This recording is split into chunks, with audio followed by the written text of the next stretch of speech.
Hare Krishna, Krishna Krishna, Hare Hare, Hare Ram, Ram Ram, Hare Hare.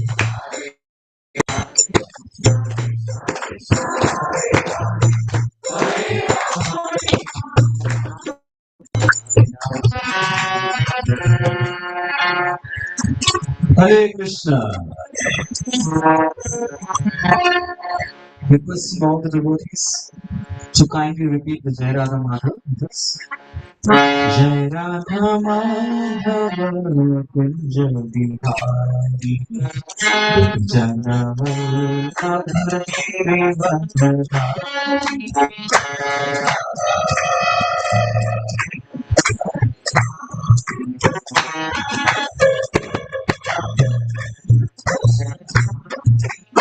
Jai Radha Madhava Kunja Bihari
Hare Krishna, Krishna Krishna Krishna, Hare Hare, Hare Rama, Rama Rama, Hare Hare.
Hare Krishna, Krishna Krishna Krishna, Hare Hare, Hare Rama, Rama Rama, Hare Hare. Hare Krishna, Krishna Krishna, Hare Hare, Hare Ram, Ram Ram, Hare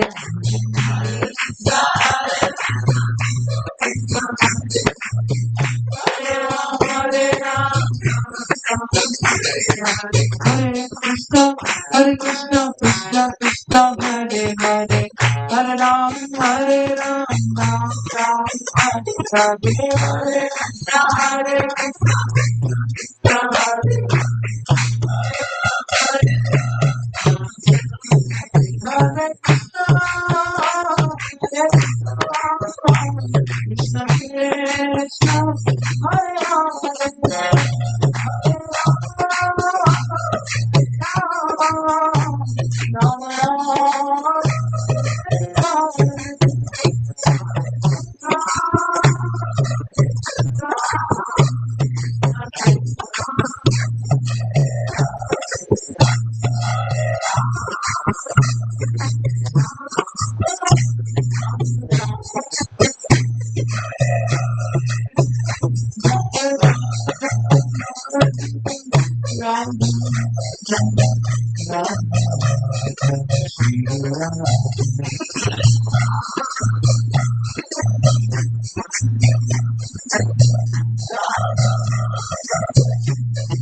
Vishnu Padaya, Krishna Krishna Yamune, Shri Bhaktivedanta Swami Srila Namaste Saraswati Deve Bhagavani Prasade Krishna Bhaktivedanta Pashya Desha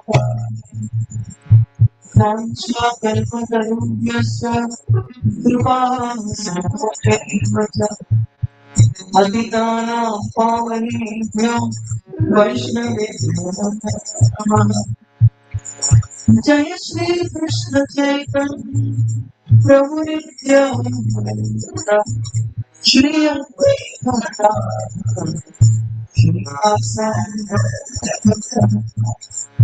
Requesting all the devotees to please raise both your hands up in the air and sing along with me.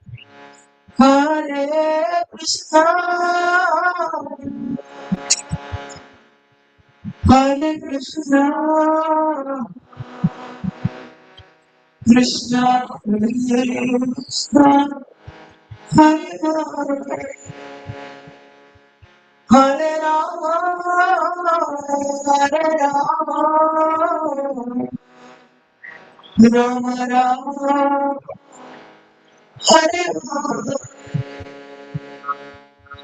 Om Namo Bhagavate Vasudevaya. Om Namo Bhagavate Vasudevaya. Om Namo Bhagavate Vasudevaya. Namaskritya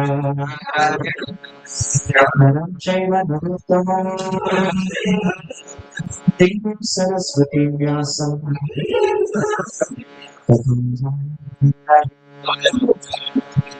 Nistaprayeshva Bhakteshu Bhagavata Sevaya Bhagavatam Shloke Bhakti Bhavati Naishti Krishnaya Vasudevaya Devaki Nandanaya Cha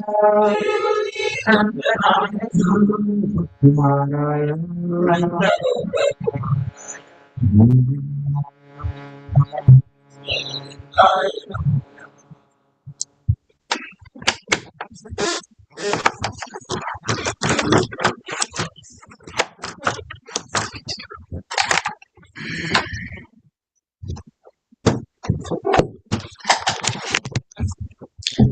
Hare Krishna, Krishna Krishna, Hare Hare, Hare Rama, Rama Rama, Hare Hare.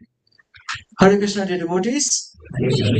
Very happy to be with all of you this evening for today's Sunday feast. It's my great pleasure to be here once again. Whenever a famous or a great personality speaks some statements, they get recorded. Some of the statements, we can write it in golden letters, frame it and put it there right in the wall. So many great personalities have spoken different statements and they become quotes, right? They become various quotes. We hear of many quotes like, if wealth is lost, nothing is lost. If health is lost, something is lost. And if character is lost, everything is lost. So we know this famous quote.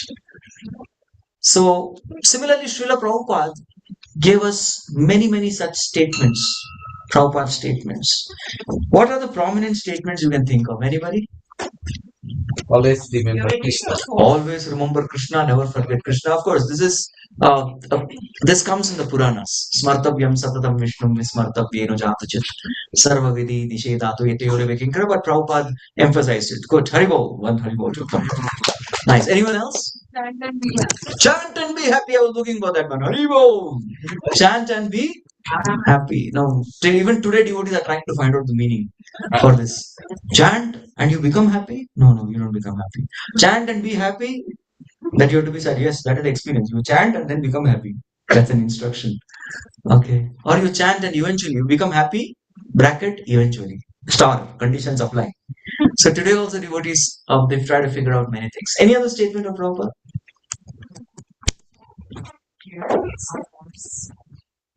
Purity is the force. Very good. The four principles of our movement. Purity is the force. Books are basis. Books are the basis. Preaching is the essence. Utility is the principle. One, I think 4x claps for these four statements. So these are all different vakyas of Prabhupada. What are they called as? Vakya. And what's the literal meaning of vakya? Yes, it means sentences. But among all the vakyas or all the statements of Prabhupada, there is one statement which is called as Mahavakya. It's the great statement. Can anyone try to guess? None of these statements are Prabhupada's Mahavakyas. What is the Mahavakya of Prabhupada? Krishna is Supreme Personality of Godhead. That's the philosophy of Bhagavad. Correct, but still what Mahavakya? Okay. This is something that Prabhupada spoke nearly toward the end of his pastimes on this earth. Towards the end. Stay together. No, I request, no authority to request, but then I request His Grace Subhankar Krishna to stand up. He's got the point. Do we have another microphone? Yes, he got it. Yes, please give him the microphone and he will loudly proclaim to all of us what is that Mahavakya. Your love to me will be decided how you cooperate to each other. Loud round of applause. So Prabhupada, he mentioned your love for me will be shown by the way we cooperate with each other. Prabhupada, thank God, did not say your love for me will be shown by how you love each other. That'll be difficult. Your love for me will be shown by how you obey each other. No. Your love for me will be shown by how you respect each other. Not even that much. How much? Cooperate with each other. Where is cooperation? The bare minimum expectation. Pass marks. We are not aiming for topper, we are aiming for pass marks. That much Prabhupada. At least please pass this. Don't fail the test. Pass the examination. So this cooperation is the theme of discussion for today. So we are discussing from the 4th canto Srimad Bhagavatam, Shloka number 30, text number 8. I request you all to kindly repeat after me. Shri Bhagavan Uvacha Shri Bhagavan Vacha Varam Pranitvam Bhadram Vo Yuyam Me Nripanandanaha Sauhadena Pratak Dharmas Tushtoham Sauhridena Va. We'll skip the word for word, we'll go to the translation. Can someone loudly read the translation on the mic? The Supreme Personality of God said, my dear sons of the weak, I am very much pleased by the friendly relationships among you. All of you are engaged in one occupation, devotional service. I am so pleased with your mutual friendship that I wish you all good fortune. Now you may ask a benediction of me. Okay. So just to give a small context, it's very important before the text we understand the context. There are 10 brothers. How many? 10. Yes. These 10 brothers are called as Prachetas. These Prachetas are the 10 sons of a great king called Raja Prachini Varishishat. He comes in the dynasty of Dhruva Maharaj, the famous star. Of course, he's not the star. Many of them say Dhruva became a star. No. Dhruva is our superstar, but he got a planet, which is the Vaikuntha planet. Dhruva Loka is the planet which controls the entire universe. That's called Dhruva Loka. And in the dynasty of Dhruva, there was a great king called Prachini Varishishat. He had 10 children and he sent all his 10 children to do tapasya. And with all discussions among themselves, they all decided that we will perform all austerities under the water. We will be underneath the water and we will do different varieties of tapasya, penances and austerities. And they performed this penance for many thousands of years. It's said for 10,000 years they performed this tapasya. And after thousands of years of this penance, that is the time when the Supreme Personality of Godhead is appearing and he's speaking something. Ideally, had we been in the place of Supreme Lord, had we been there, we are not, but had we been there, what they would have told? Oh, you did tapasya for so much time period. Wow, amazing. I congratulate you. You have done very nice sadhana. Is he congratulating them for sadhana? No. Is he congratulating them for going underneath the water and doing difficult sadhana? No. What is he congratulating them for? I am very pleased by the friendly relationships among you. That's what pleases Krishna. Krishna is not very much pleased by the volume of what we have done, work we have done. He is pleased with the essence of how we have done the service. So this is what pleased Krishna. He is not pleased with the content, he is pleased with the intent. So, and that is why he is telling, I am so pleased with your mutual friendship that I wish you all good fortune, and now you may ask benediction from me. So one may ask, what is the big thing? What is the big deal about relationship? They were all brothers. But we need to understand that more the number of people, more is the number of egos. Yes, there are many egos coming together. And more the number of people, more the number of opinions, more the number of ideas. And still, what these all people have done, when they left their father's home, they were 10 brothers, and they have stayed till the end as 10 brothers. And if they have survived this distance, which means they definitely have a lot of cooperation, which we are going to learn from them. So, purport by His Divine Grace A.C. Bhaktivedanta Swami Srila Prabhupada. Devotees, one of you can keep reading, and whenever appropriate, I might request you to pause and give a comment or two. Since the sons of King Krishna were all united in Krishna consciousness, the Lord was very pleased with them. Each and every one of the sons of King Krishna was Krishna's soul, but they were united in offering transcendental service to the Lord. The unity of the individual souls attempting to satisfy the Supreme Lord or rendering service to the Lord is real unity. In the material world, such unity is not possible. Even though people may officially unite, they all have different interests. In the United Nations, for instance, all the nations have their particular national ambitions, and consequently, they cannot be united. This unity between individual souls is so strong within this material world that even in a society of Krishna consciousness, members sometimes appear disunited due to their having different opinions and leaning toward material things. Actually, in Krishna consciousness, there cannot be two opinions. There is only one goal, to serve Krishna to one's best ability. If there is some disagreement over service, such disagreement is to be taken as spiritual. Those who are actually engaged in the service of the Supreme Personality of Godhead cannot be disunited in any circumstance. This makes the Supreme Personality of Godhead very happy and willing to award all kinds of benediction to his devotees, as indicated in this verse. We can see that Lord is immediately prepared to award all benedictions to the sons of King Prachinavati. Hare Krishna.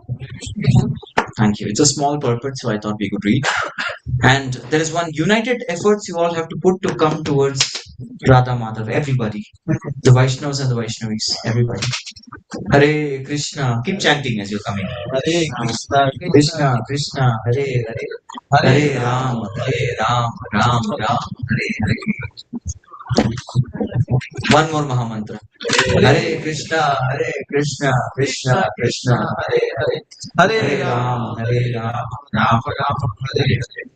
Okay, we can stop the display. I'll ask some questions. That's a good way of asking. Yeah.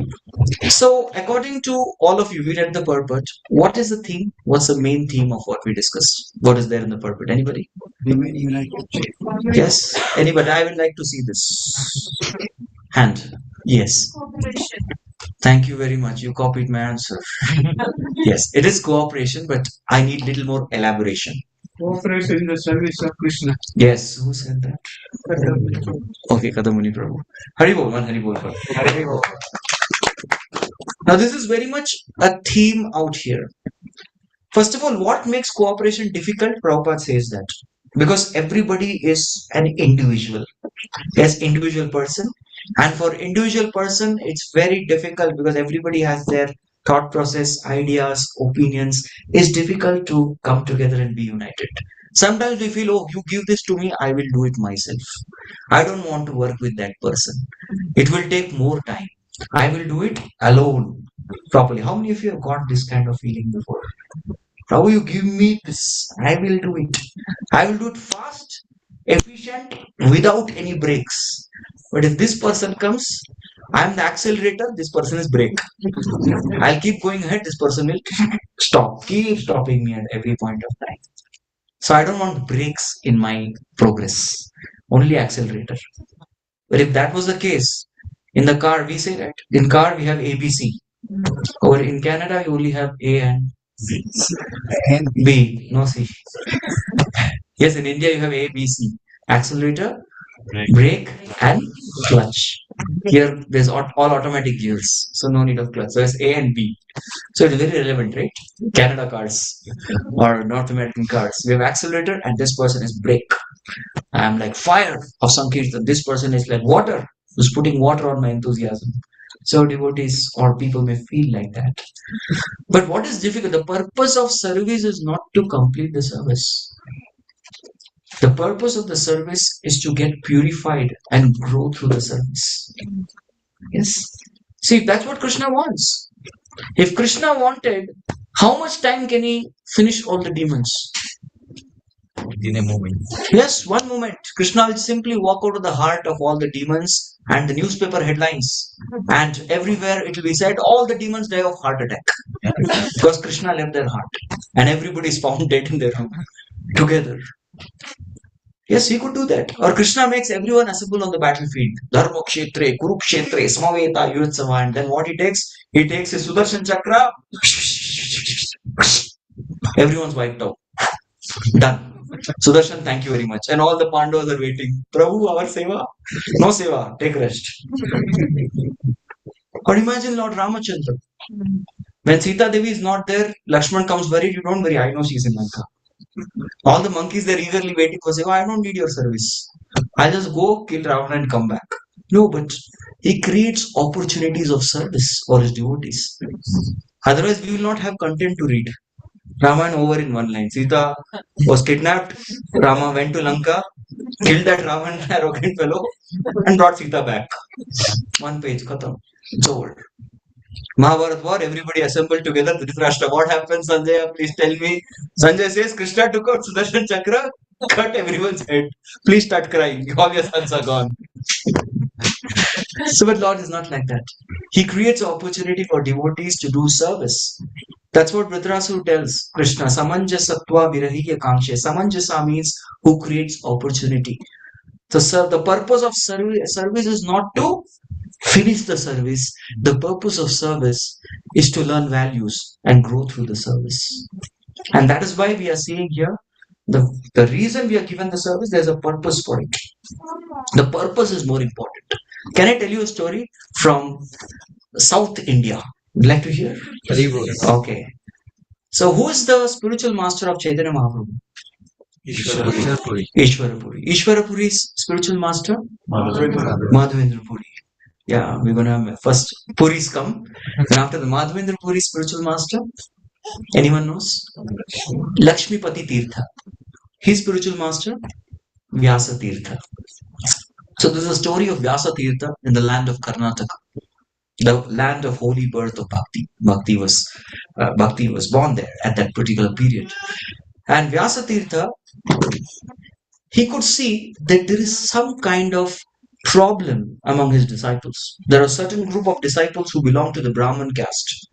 And there was one disciple belonging to Shudra caste. His name was Kanaka Das. So all the Brahmanas were really proud. But they used to get jealous. Why is Gurudev paying so much attention to this low-class person? So Gurudev could see that friction.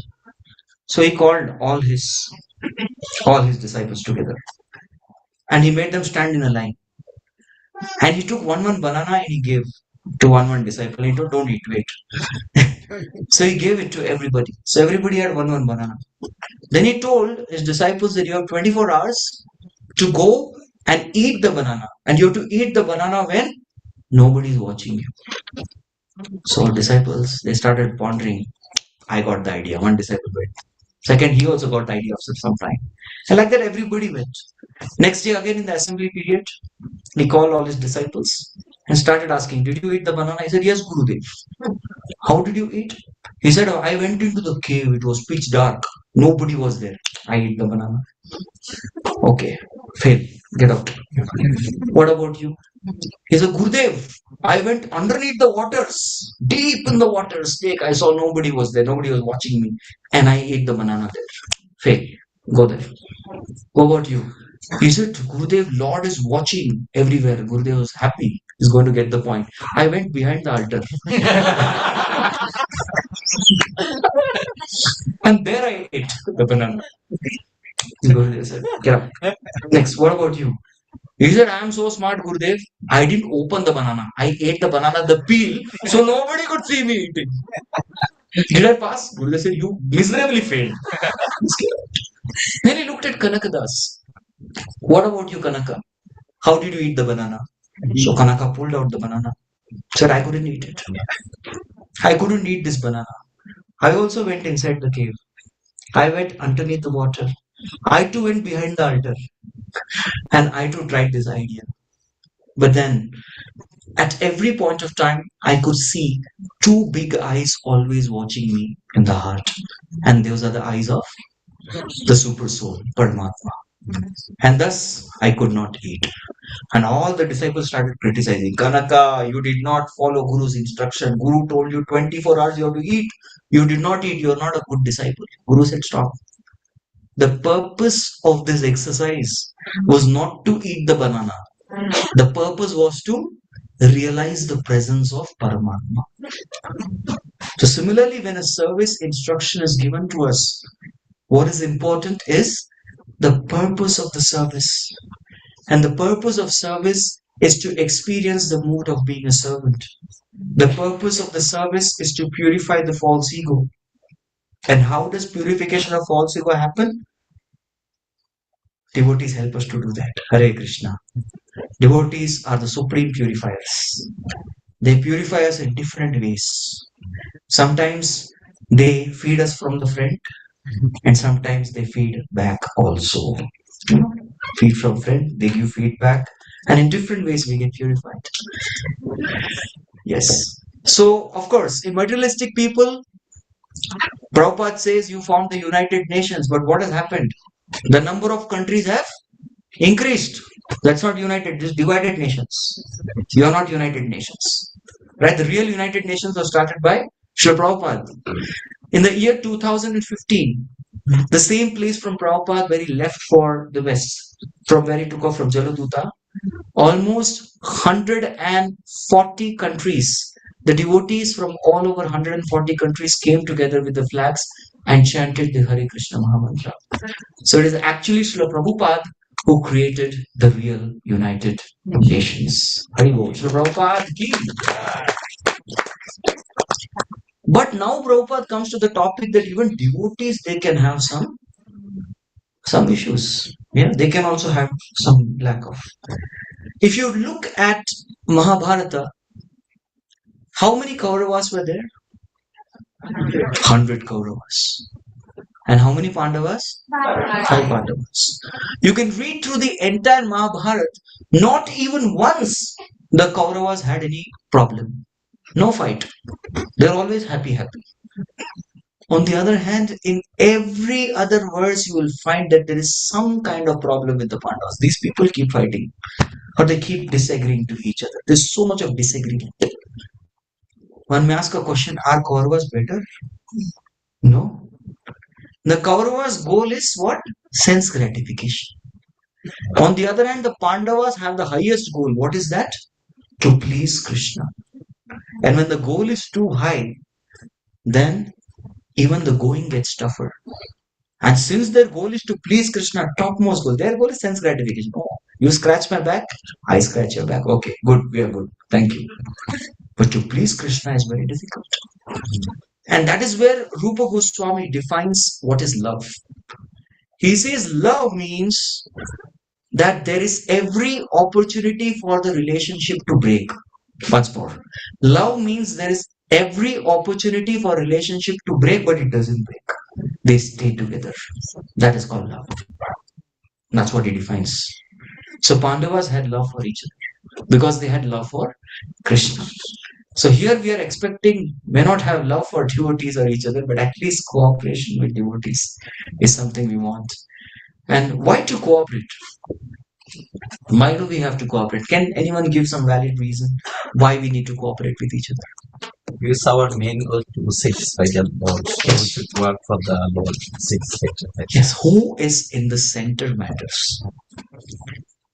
Is our ego in the center or Krishna's pleasure and Guru's pleasure is in the center? That is a question that we need to keep asking. Cooperation is possible when everybody has the same goal.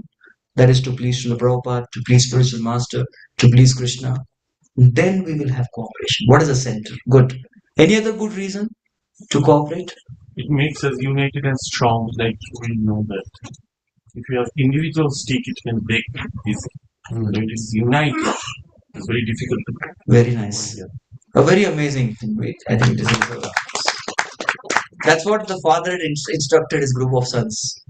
God told everyone to get one stick and break it. They all could easily break. But when you make the bundle out of the sticks, you cannot break. So that particular unity is something that will keep us all together. Sange Shakti Kali Yuge. In the age of Kali, what is the strength we all have in Bhakti? Eka ki amar nai payabal Harinam Sankirtane. Alone we cannot do Harinam Sankirtan. But in unity, Sange Shakti Kali Yuge, this Sangha, this association is what is going to give us strength to do Harinam. Right?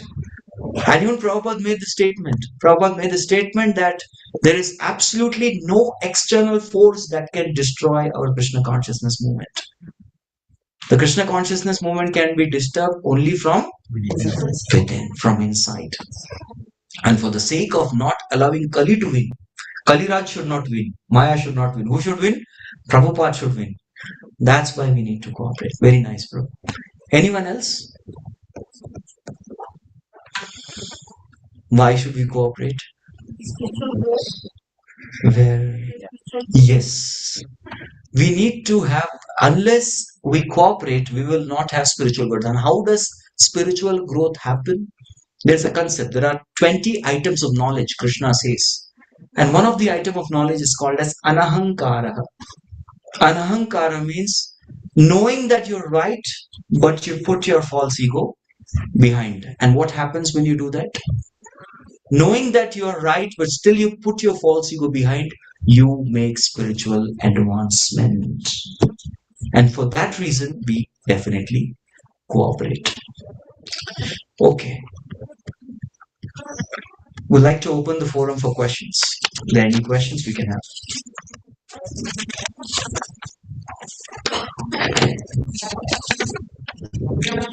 Those devotees who do not wish to raise hands and ask questions can give me chits like this.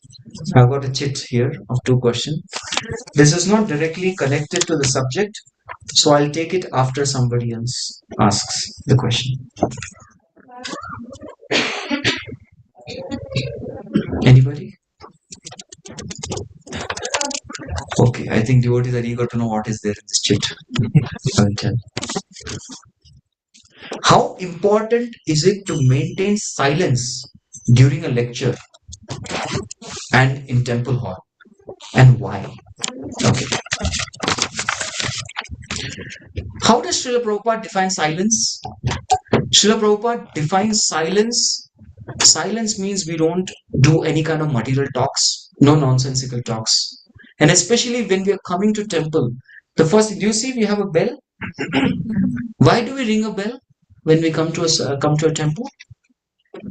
Is to tell Krishna, right? Krishna, I have come. Is that so? No, we ring a bell so that in our consciousness we are aware that we are entering into Krishna's temple. No more nonsense. The nonsense stops right there. When we come inside, we will only make sense. And what is making sense? We'll either chant the name of Lord, we'll either glorify Krishna, or we'll listen to glories of Krishna. And nothing else will happen from there. How many of you seen traditional temples? They have a turtle outside.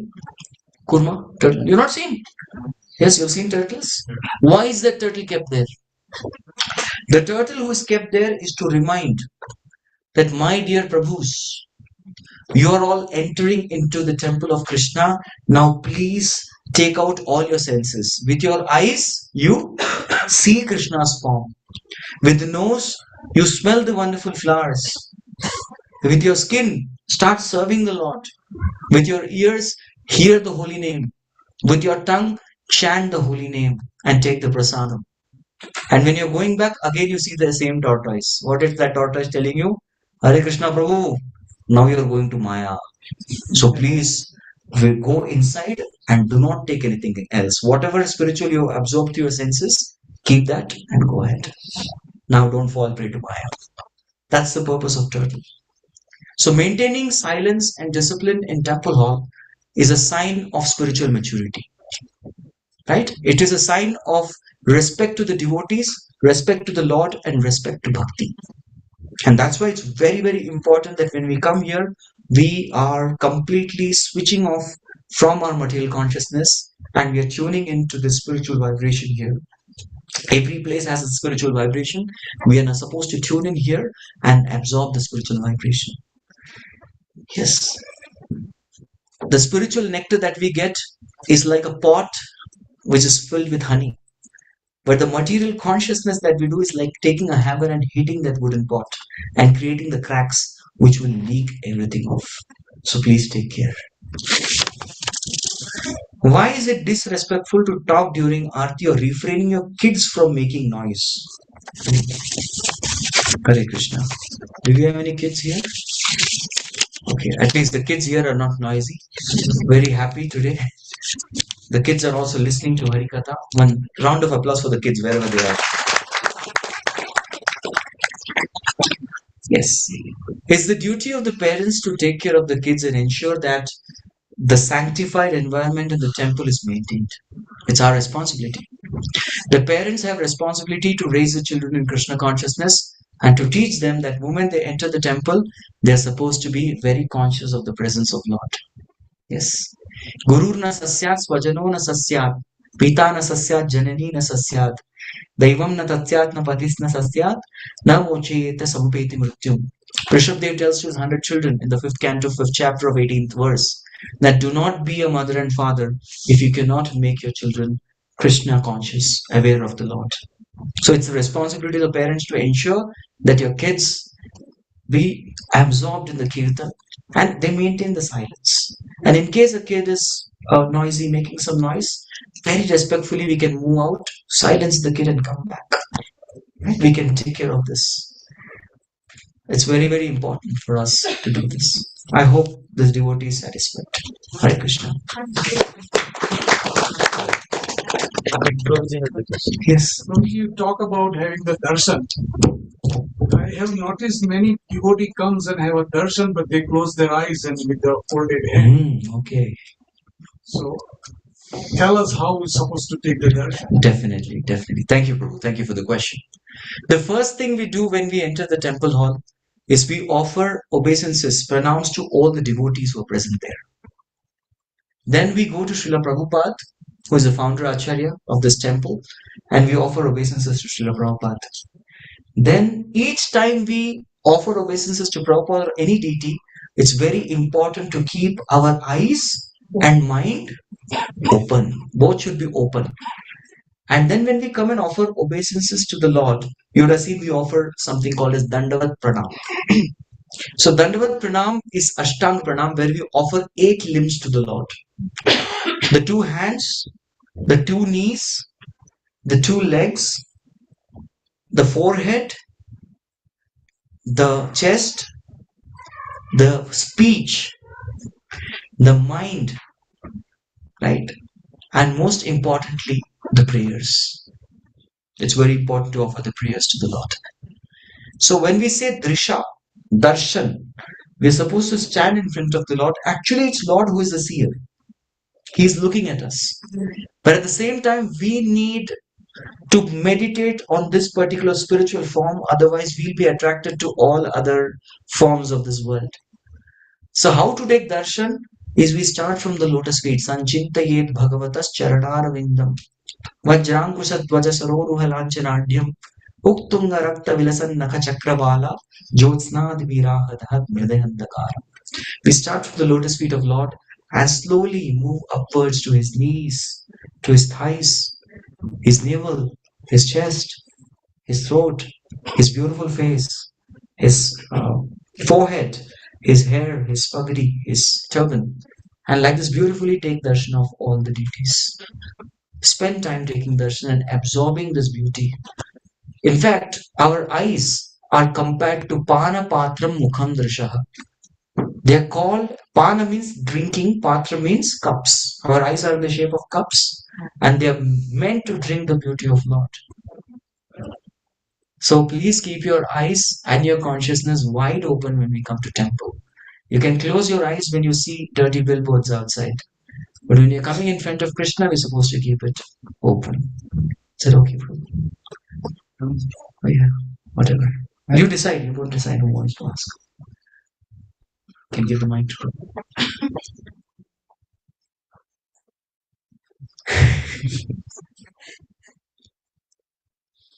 Hare Krishna, Prabhu. Thank you for a wonderful class. I had a question regarding your class. Can you elaborate and talk a little bit about what is the role of seniors and juniors in a community when both groups are trying to practice the mood and attitude of cooperation and service? Okay. I would like to give two formulae. The role of the juniors, now junior, senior is a relative terminology, right? The role of juniors, because we are new in the community, is to perform DOS. We call it DOS. D for discipline. Discipline is to learn the Vaishnava culture and serve with Vaishnava culture. O is obedience that they need to have to the superiors. And whenever you present an idea or we have a thought, it's very important to have S for sense control. So discipline, obedience, sense control. This is the role of a junior in a community while doing services and sadhana. And then when we talk about the seniors, they are supposed to perform this service of ACE, ACE. So A, the senior to the junior, the service that the senior performs to junior is the service of appreciation. Appreciation for the sadhana, for the service. C for corrections. Yes, a senior is also supposed to correct when the juniors are deviating from the standards. And most importantly, the correction should always be followed by E for encouragement. So in a nutshell, we can discuss this in great elaboration, but a junior is supposed to maintain the discipline, the obedience and sense control while doing sadhana and seva. The superiors, their role towards the junior is to ensure that they appreciate the services in sadhana, they correct where standards are deviated, and ensure the juniors are encouraged. In a nutshell. Thank you. If you can take the microphone, all can hear what you're saying. I have an inquiry about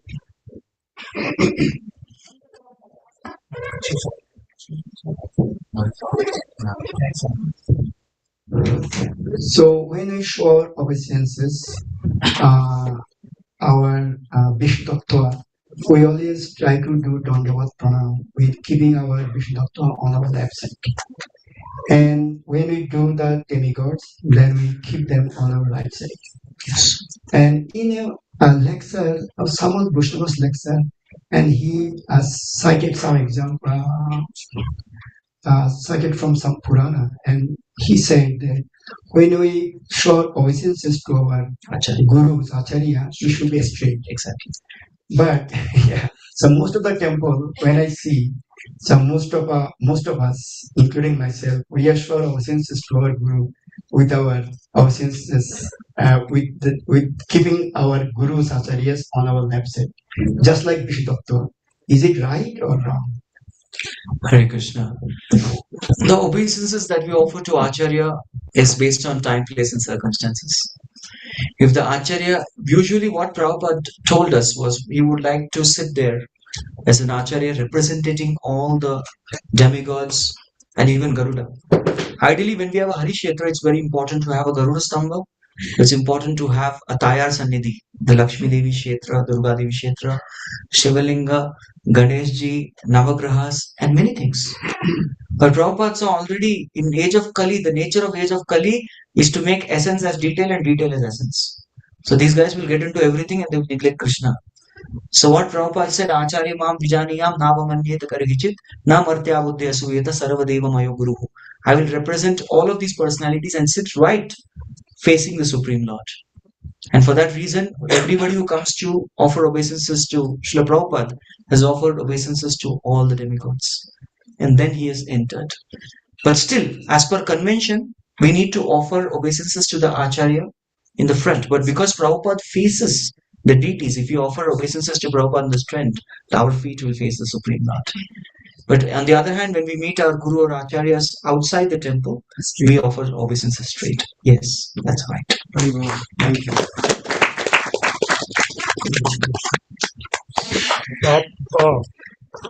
Prabhuji, why we can't have the darshan of Radharani's feet? While in the Ramayana, when Lakshman was asked, he said he only have seen the feet of the Mother Sita. He doesn't recognize her face, how she is. But in ISKCON here, why we can't have the darshan of feet of Shrimati Radharani? We just have the darshan of Shrimati Radharani's face. Can you elaborate it, Prabhuji? So there's applause for the question, I see, it seems. You can nicely applaud for the question. Don't worry. Yes. Now, if you look at Lakshmana, where he says very clearly, he was not able to recognize any of the abhushanas which were present on the limbs of Srimati Radharani. Traditionally, not only Srimati Radharani, but even the ladies, they would have their feet covered. But Mother Sita was performing her service in the Aranyaka, in the forest. And one of the rules of Aranyaka is to keep the feet visible. And because she was in the Aranyaka Leela, that is in the forest Leela, she had her feet invisible. And that is the time of 13 months and 13 years and 2 months. The last 10 months, Sita is kidnapped by Ravana and she's there in Lanka. But for almost a period of 13 years and 2 months, he constantly is meditating on the lotus feet of Sitaram. And because that's the Aranyaka Leela, her feet is visible. But traditionally, the feet of the internal potency is not shown. It's only because of that he was able to meditate. Okay? Okay. Thank you, Prabhuji. Yeah. Yes. Prabhuji, this question is from today's lecture. This is the last question. Yes, go ahead. Is there a thin line between individuality and the ego? Or, what we were talking about, we have to drop it off. So, how do we define individuality and ego when we are doing services, Yes. We need to understand ego is individuality. The problem is the false ego. What is Maya? Prabhupada defines Maya is when a servant considers himself as master. How many of you have seen a corporate office with all this chair in a round table conference? And there is one chair which is kept in the corner. And that particular chair, only the company's owner is supposed to sit. Right? Even if somebody else is going to sit there, the peon will say, hey, wait a minute. This is the seat for the owner. But sometimes the clerk or the peon comes, he is wiping the table. And while wiping the table, oh, this chair is very special. Let me just try to sit how it feels. So he sits on the chair, he's spinning around, right? But if he's caught by any other manager, what will happen? He'll be fired from the job at that moment. So that's what we are all trying to do. We are like that mischievous servant who's actually a servant but wants to go and sit on the seat of the Lord, the Master. And that disease condition is called Maya, where a servant considers oneself to be a master. So false ego means to consider oneself a master and not the servant. On the other hand, when we have our identity very clear, Jivera Swarapahoy Krishna Nityadas, we are servants of Krishna, that's the true ego. And that's something we need to have. Okay. Thank you very much. Hare Krishna, Krishna Krishna, Hare Hare. Hare Ram, Ram Ram, Hare Hare. Grantrashram Bhagavatam ki jai. Jagat Guru Srila Prabhupada ki jai. Samasta Gaura Bhakta Vrinda ki jai. Nitai Gaur Premanande. Hare Hare. Thank you very much.